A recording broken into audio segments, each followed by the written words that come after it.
Welcome to our podcast series for business, brought to you by the Greater Fort Lauderdale Chamber of Commerce, the South Florida Business Council, the Greater Miami Chamber of Commerce, and the Chamber of the Palm Beaches. This is Dan Lindblade, President and CEO of the Greater Fort Lauderdale Chamber, and our guest today is Juliet Roulhac from Florida Power and Light, Director of Corporate External Affairs. Juliet is also one of our past chairs of the board of directors at the Chamber and is the current chair of the Greater Fort Lauderdale Alliance. Welcome, Juliet. Well, thank you, Dan. It's great to be talking to you today. First off, how are you doing and your family?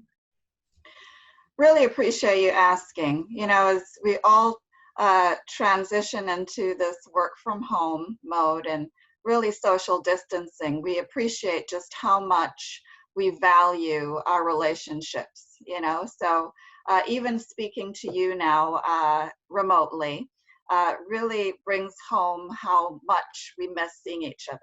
So as far as my family, though, we are all healthy, and as we know now, that's our primary concern. We are taking this very seriously, and I have finally become used to working from home. Yes. Well, I have not. I'm working on a card table and a very uncomfortable chair, but we're making do. I'm sitting on a pillow to help my bony you-know-what. And we're doing the best that we can in the environment because Sharon works from home, so it's been a real challenge for us.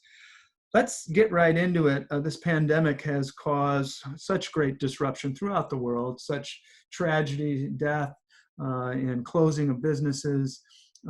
Florida Power and Light has been doing a stellar job in its role in the community, and you're no stranger to great hardships through all the hurricanes that we've had in South Florida and throughout the state. What's Florida Power and Light been doing in reaction to this pandemic? So, Dan, thank you for that compliment. As you said, FPL is no stranger to working through emergencies. We have a long history of learning from each and every state of emergency that we have encountered. And certainly storms are what we think of first and foremost.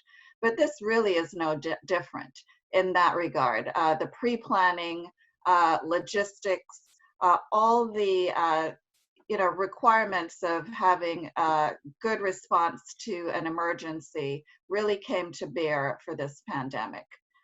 You know, doing the right thing is a core value for FPL, and because of that, we always try to do the right thing for our customers and our communities. We're really committed to helping us all get through this difficult and unsettling time together. Yeah, and a lot of people, I was on a conference call last night, Town Hall Forum, 1,300 people for the city of Fort Lauderdale with our great mayor. And during that call, the main focus was on people just making do with what they have, they've lost their job, they have no income coming in, very concerned about paying their utilities. What is Florida Power and Light doing in regard to that? So I actually was on that call and did listen to some of the responses. And we are not immune. We feel the angst of our customers. We know that this is a difficult time. We know that people are losing their jobs through no fault of their own, just because of the circumstance of this pandemic. So we've obviously really had to respond accordingly. So we've done a couple of things. The first, to respond to that directly is that for customers experiencing hardship, as a result of COVID-19, we have several resources available. First and foremost, everyone is concerned about disconnection. So last thing anyone wants is to have lights off during this difficult time. So we are committed to reliability and to making sure the lights stay on, and that includes this pandemic. That's something we do typically doing state of emergency events as well. But that certainly applies here. So we are not disconnecting for non-payment or late payments through this state of emergency.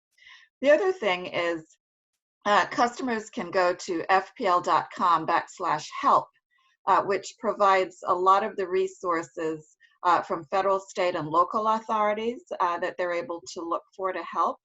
And certainly we are providing payment extensions and waiving certain late payment fees for customers in hardship situation while we all work together through this emergency. You know, that's been the great thing from my eyes. I mean, I see so many positives that have come out of this, and I'm a half glass half full kind of guy. But Yeah. I've seen so many great things from big businesses like Florida Power and Light, really reaching out to the customer base and doing what is the right thing to do for people that have just found some hardships. So I applaud Florida Power and Light for that great gesture, as I've seen from so many other companies, whether they're financial services institutions or cities. Everybody is trying to work together to make it through this. One of the things we talked about last night with the mayor was just how important it is for people to make sure that when they're getting mail from people posing as the IRS or something, the bad stuff comes out too, but by far the overwhelming part of this pandemic, the positive part, has been great things like what you all are doing. And I know you've done more. You've done some great things with the schools and lower income people. Tell us about that. Share if you would. Oh, absolutely. You know, talking about um, the giving spirit of people and the benevolence that we're seeing right now, one of the programs that FPL has is Care to Share, and it's exactly what it sounds like. So many of our own employees contribute to this, as well as we invite our customers to contribute. So this is an all a donation based program where those funds that are collected are distributed to communities that we serve through a network of nonprofit human services agencies, which help with individuals or customers who are having temporary financial difficulties keeping their life on. That always is so heartening to me. We've certainly seen a significant uptick in donations into that program. So we're doing our part to share, to help our customers that are not able to meet that particular responsibility as we go forward. The other thing we've done, as you mentioned, with this educational thing, in fact, the Sun Sentinel covered this sometime, so that's probably how you know about it, is we have, FPL has an Eco Discovery Center, Manatee Lagoon, which has launched a new virtual learning series.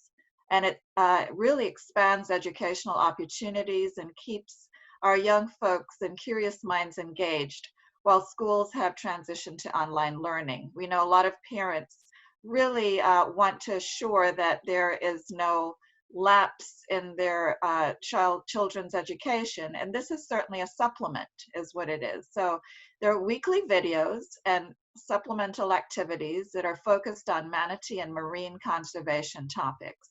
So we are very much committed to protecting our environment through our clean energy, and we also express that through supporting marine conservation. So this is something else for kids who are very interested in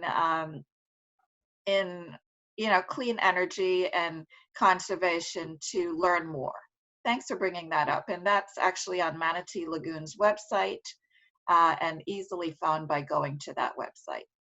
We're talking to Juliet Roulhac, the Director of Corporate External Affairs for Florida Power and Light, also the Chairwoman of the Greater Fort Lauderdale Alliance. Speaking of the Alliance, you've been holding some town hall meetings. I believe you've had 3 or 4 so far. How have those been going, and what have you guys been discussing? So like you, Dan, with the chambers, thinking of ways to bring value to their members, and also, finding out what businesses and organizations are doing to help each other. The Alliance, at the very outset of this state of emergency, decided that we needed to do something a little different. So we started a weekly business leadership town hall. And that allows the focus has been primarily on helping businesses with the various programs that are available, federal programs, state programs, and the like. Also getting people back to work because there are jobs that are still available, and we've gotten a lot of assistance and advice on how to do that. as well as just basic social services issues. We've certainly had healthcare as a large focus. We hear from our healthcare providers what their challenges are and their successes. And it's really been a great resource for our business community. And we typically have almost over 250 people in attendance. Yeah. Well, as the 12th largest regional economy in the United States, if we were a state, we'd be the 12th largest state by gross domestic product. We have a lot to talk about in South Florida. And one of the things that we've begun to talk about, it's a bit early still, but one of the things we have started to bounce around with government and among ourselves as economic development agencies has been just how we bring back our economy, how we restart our economy once we get a green light. Any thoughts on that?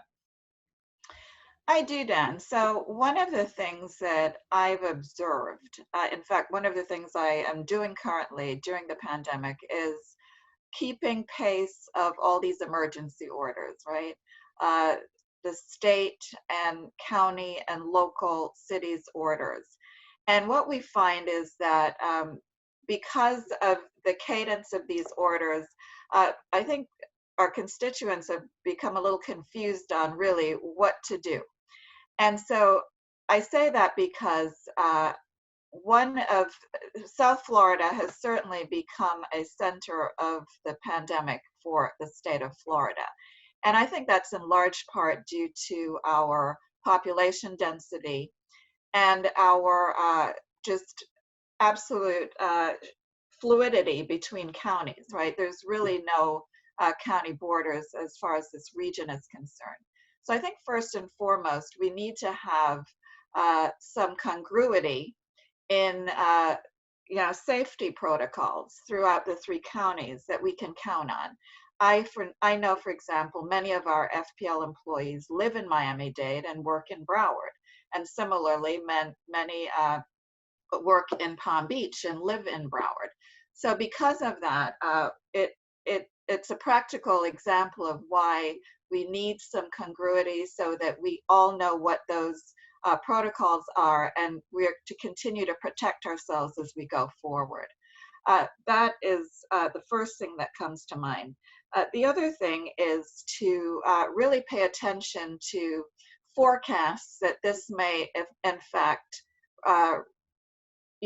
be seen again in the fall when cooler months occur, and really being flexible to continue this on a long-term basis. So this is something that we need to step into tentatively with significant planning and consensus on the best way to move forward, I think, for us to be successful to transition and not just fall back to where we were. I think that those are very, very good points. As we were talking as leaders throughout the chamber world, we're all concerned about coming back too soon and then having this kind of whiplash effect of increase in a second round of infections and deaths. So we take it very seriously, as you said. I mean, I stopped counting at 25 emergency orders from the governor, from the county commission, Bertha Henry, from our cities, 31 municipalities. It's very difficult, but I think one thing is clear, and that is that we have to have the leadership who are making these emergency orders decide how they're going to kind of peel back those orders and come back in a real coordinated and orchestrated approach. So I like the way you characterize that. I thought that's very, very important. What else? I was going to just jump in on that. So, one of the things that's really key is FPL really has to be a partner with both government and business. In even some of these orders, we've been invited or shared how to define essential businesses as it relates to utilities, critical infrastructure workers. Those are things that we've had to help safeguard or discuss with our local governments to assure our ability to continue our operations. And that's an example of where there has to be a lot of collaboration, communication, because, for instance, I don't think anyone would appreciate or understand anything that would get in the way of FPL being able to continue its repair, maintenance, and construction of facilities, because as we progress into storm season, we want to make sure that we are doing all that we can to continue to make our system very robust, because we expect actually more active than usual storm season. Yeah, and that's always a fine line, though, because you're concerned for the great workforce that Florida Power and Light has. You want to protect your employees. You want them to be safeguarded as well. So have you been taking extraordinary measures with the masks and all of that with your personnel that are out in the field, or is that something that just because of the distance isn't as big a concern? So thank you for asking. And safety is absolutely foremost, and particularly now. So we're doing a lot of pre-screening for temperature checks and so forth. We're very much strenuously enforcing the social distancing. In fact, you may have seen a launch of one of our ads where we are asking our customers to please respect that distance, because we do have to keep our workforce healthy so that we can keep providing service and making sure these lights stay on. But to that extent, OSHA requirements for so many really covers a lot of these with the personal protective equipment that they have to wear and utilize, pretty much takes care of a lot of the concerns.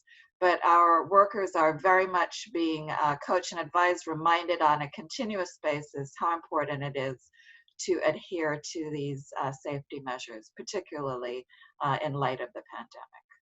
You know, I get asked all the time, Juliet, I think daily, somebody asks me, Dan, when do you think we're going to come back? When do you think we're going to get back to normal working conditions? And so I'm going to ask you, because you talk to a lot of people. You're a great leader of the Greater Fort Lauderdale Alliance, a member of the South Florida Business Council, the director of corporate external affairs for Florida Power and Light. You got a lot of oars in the water. What's your estimate of when things might get back to normal? So, that is such a loaded question, as you would imagine. The reason I say that is because what is going to be the new normal? It's one thing to say when we will get out of the stay-at-home, for example. When will we be going back to our buildings, our normal workplaces, and have meetings in person? And that's one thing. That I do foresee before this year ends. I'm very hopeful in that regard. On the other hand, we are already observing significant economic impacts, which have not yet come to their fullest extent. And so that's another scenario that I believe is going to take years to recover from. All that being said, one of the things that I'm starting to see is this is people really caring about each other. We come full circle to where you began, Dan. People really caring for each other, businesses helping each other. And I think there's going to be a new attitude and approach and resiliency that's going to perhaps accelerate our return to a stronger economy. I feel that to my core, and I hope I'm right. We're talking with Juliet Roulhac from Florida Power and Light, Director of Corporate External Affairs and the Chairwoman of the Greater Fort Lauderdale Alliance. So Juliet, you did have some other reductions for, I believe it was the May power bills that are going to be hitting. Is that correct? That is, Dan. So you also may have seen that in press releases of late. So Florida Power and Light has enjoyed some fuel savings because of lower fuel prices, and has chosen to pass that savings onto our customers by way of a bill reduction. So we have asked the Public Service Commission to allow us to do that. And in times past, we've done that, just progressively over the entire course of the year.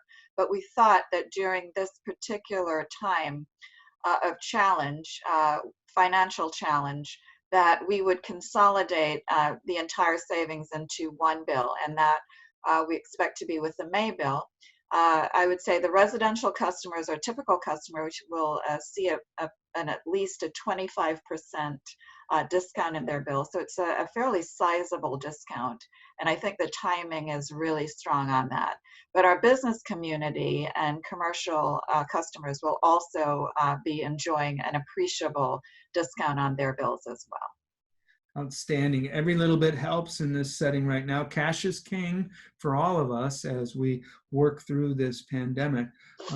So Juliet, in closing, is there anything else you'd like to share with our listeners today?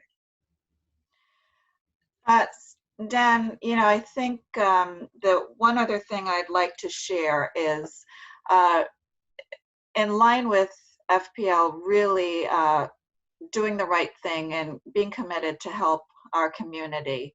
I'm proud to share that FPL and its fellow Nextera Energy companies, who is our parent companies, have committed nearly $2.75 million in COVID emergency assistance funds.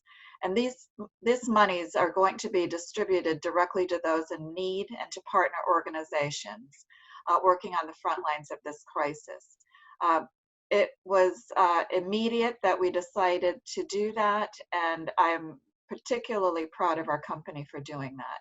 So we do believe in giving back to our communities through financial support.